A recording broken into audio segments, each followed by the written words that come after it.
Hey everybody, this is Clint Hajar, ITL 604, and this is week one, assignment 1A, and I have learned a lot of valuable things about myself and what affects me as a learner and how um, maybe how I am internally could affect my teaching.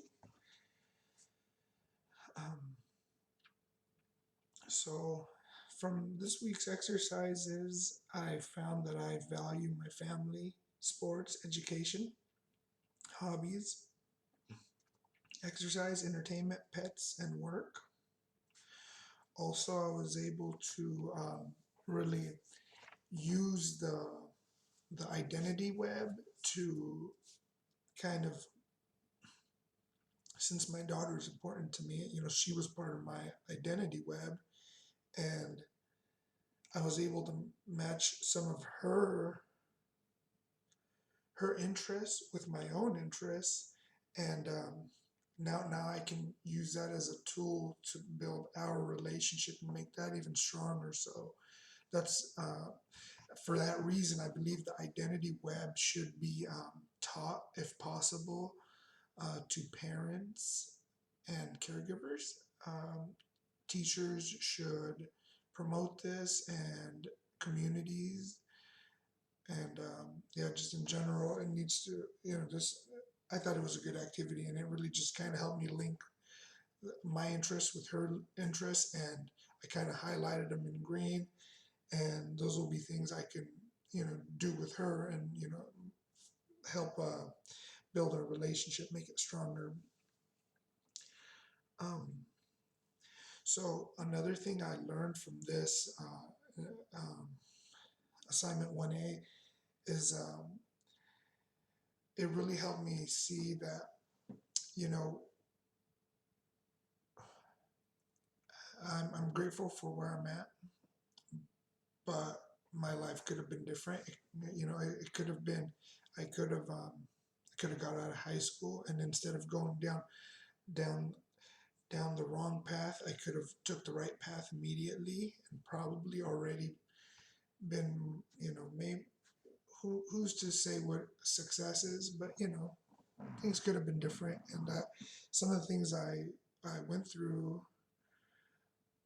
Um, I guess this takes us to the vulnerability and professional boundaries section. I don't think I would talk about this in front of my students, but I got into drugs and things of that nature during high school and after high school, and it took me down a long, 15-year path in the opposite direction of where I needed to be. So um, again, I would like to make sure that that doesn't happen to anybody. To, I would like to make sure that I prevent that as best as I can from happening to other people. And simultaneously, I understand that I can't help everybody, but I can try.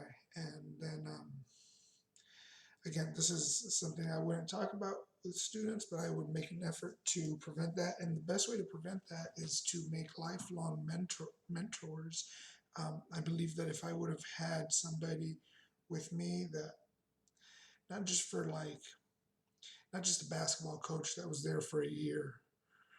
I'm talking about somebody that wanted to be there with you and follow you through high school and college, and they didn't necessarily have to literally be there by your side, but stay on top of it, stay with you, make sure you know, be strict on you and fair at the same time, and understand that you got a life to live and want to experience things, but at the same time, you got to stick to a certain path. And I feel like there should be a big initiative on that topic. Um, As far as the hidden biases test goes, I got the answer that I felt I was gonna get.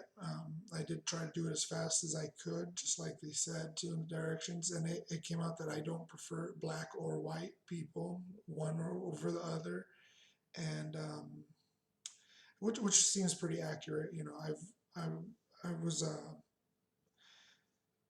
personally, I was lucky enough to be raised in a diverse community, and so even though it's a small town, well, it's not anymore, but it's not that small. But you know, I was raised in a diverse community, and you know, growing up, I had a lot of friends that were Mexican, white, Filipino, and black. So um,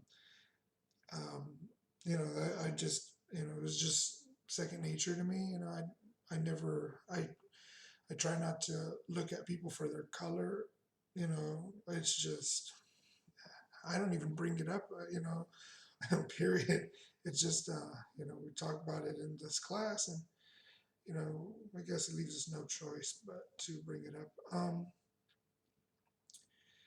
And for, you know, for people that have difficulty or feel self-conscious about, you know, talking about skin color and stuff, you know, I really would encourage them to try to socialize with people that they normally wouldn't, you know, that are different than them. And that will help them to learn more about others and to grow um, in every way possible.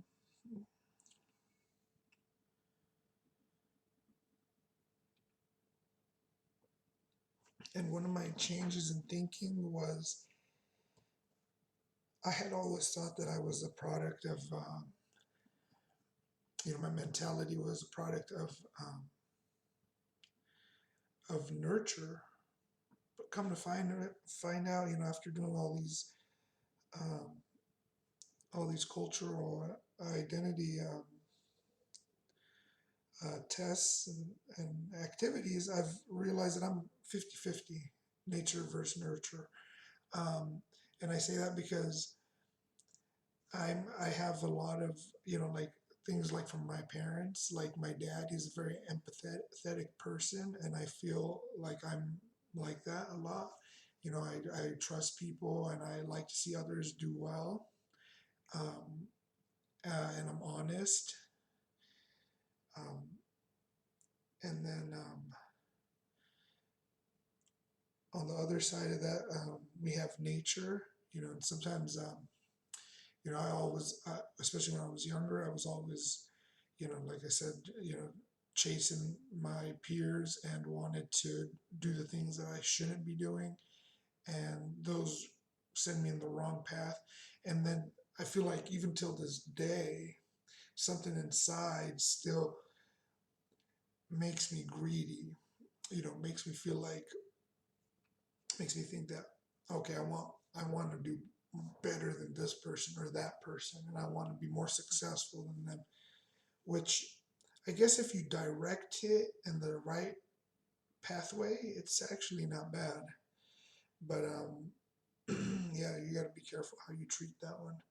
And but again, this was Clan Jar. This is ITL 604, week one, assignment 1A, and I'll see you next assignment. Thank you.